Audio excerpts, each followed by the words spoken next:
Since 2019, the British Museum's Chinese Paintings Conservation team have been busy at work on a project generously supported by the Rhodes and Leona B Carpenter Foundation. For this project, 3 paintings were selected to be worked on.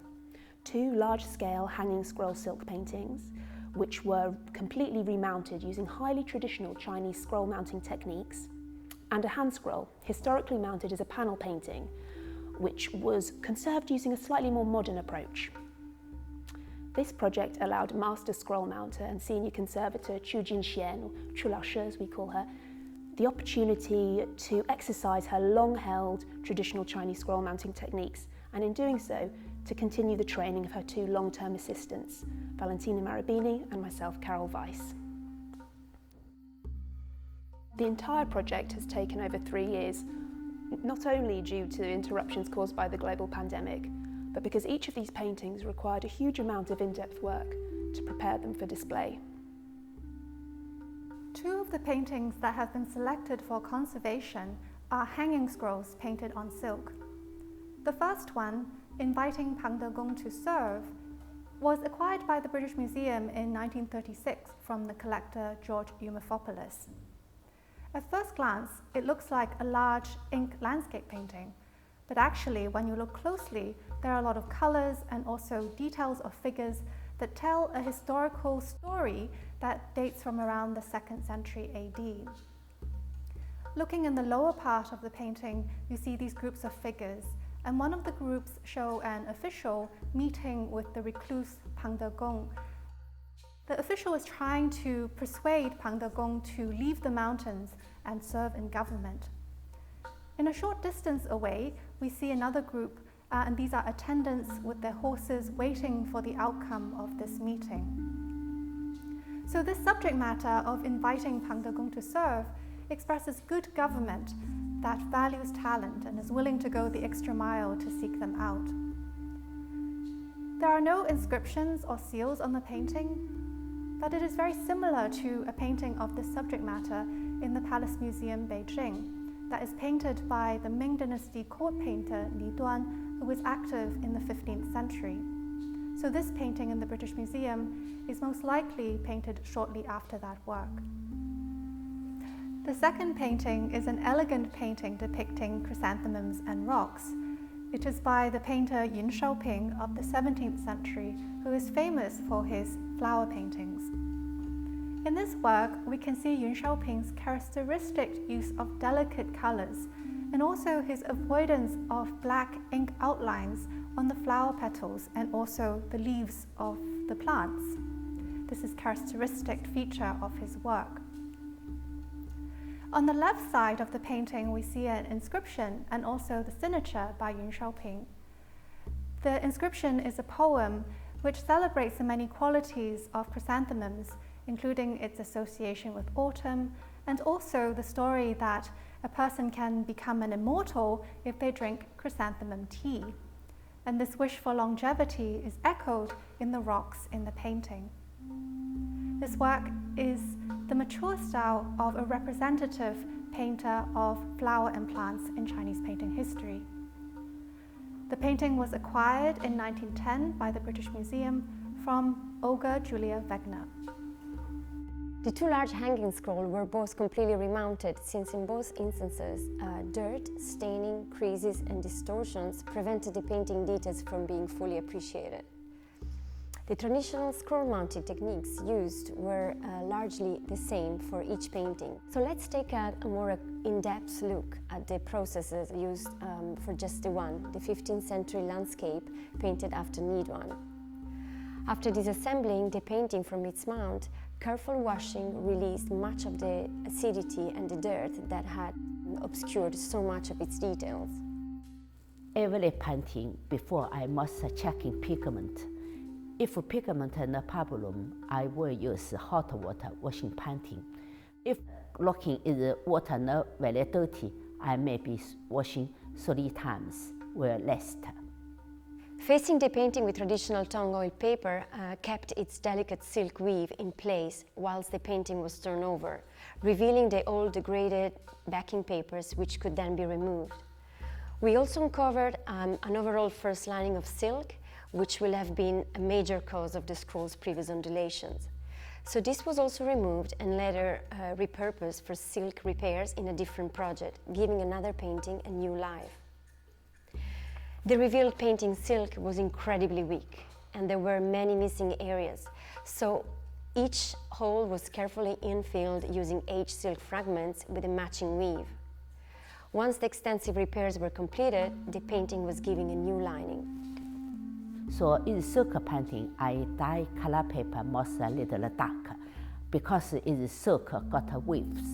If after lining and waves quickly can see is dark color look like painting will is got a very energy. Color is a painting will go out.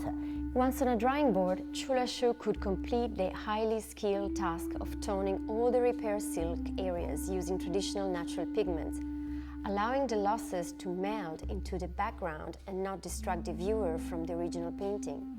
After this toning, a new scroll mount was designed.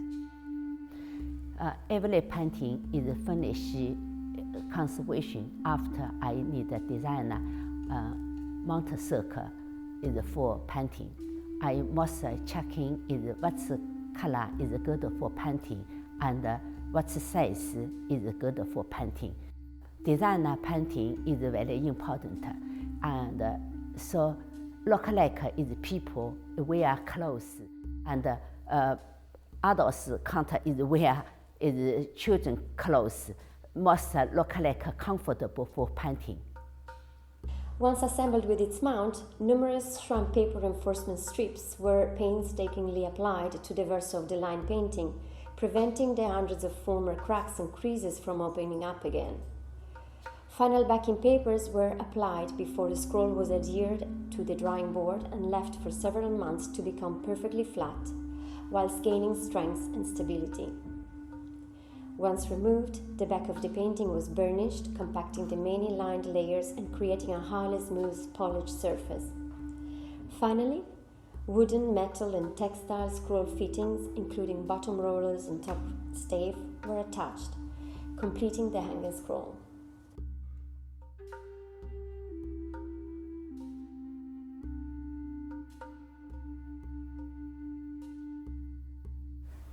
This beautiful painting is a handscroll painting that has been mounted as a panel. It depicts different birds, a butterfly, gardenias and lychees. It was acquired by the museum in 1926 from Beatrice Bateson, the wife of the biologist William Bateson.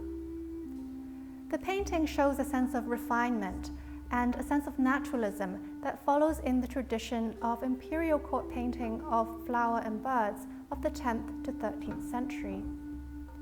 And in fact, this painting does have a signature and also seals that refer to the Song Emperor Huizong of the 12th century, who was a major collector of art and also a painter himself.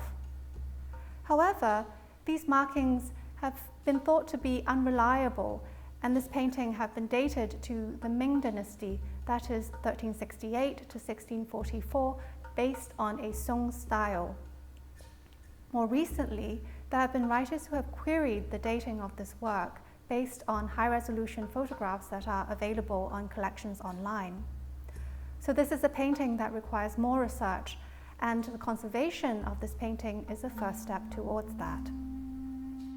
The hand scroll, historically mounted as a panel painting, required a different approach, largely due to its difference in format. High-resolution photography of the painting enabled the creation of a detailed digital damage map, providing documentation of the painting's condition before treatment, as well as an aid for the treatment itself. The painting's first issue was the fragility of silk threads lifting away from its silk lining, which needed to be stabilised to prevent further loss.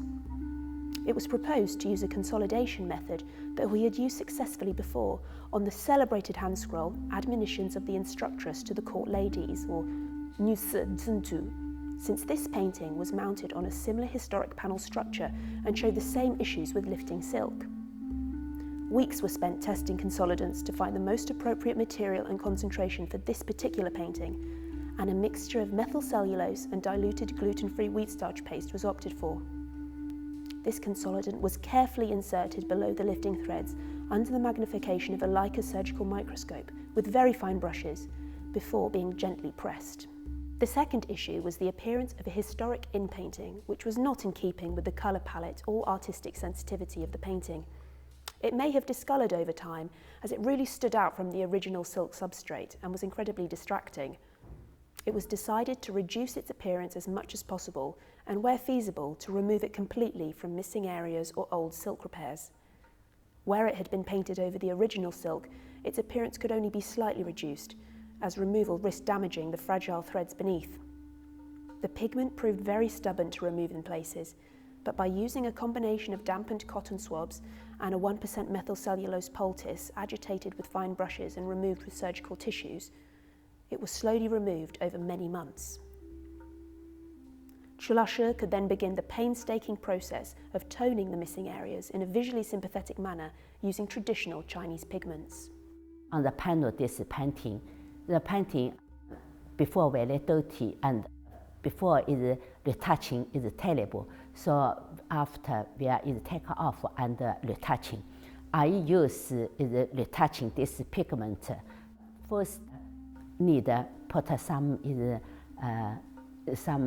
Nikwa, or I put some soy milk, and waiting is July.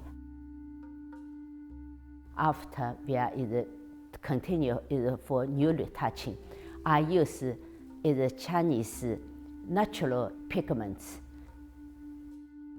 The painting Inviting Pang De Gong to Serve is currently on display in the Sir Joseph Hortung Gallery of China and South Asia. There are plans to display Yun Shaoping's chrysanthemums and rocks, and also birds, lychees and flowers on branches in future gallery rotations. The generous funding from the Rhodes and Leona B Carpenter Foundation has made it possible for us to conserve 3 important Chinese paintings from the British Museum collection. As a result, we can now safely display these paintings in their best possible condition, ensuring that they can be appreciated, studied, and preserved for future generations.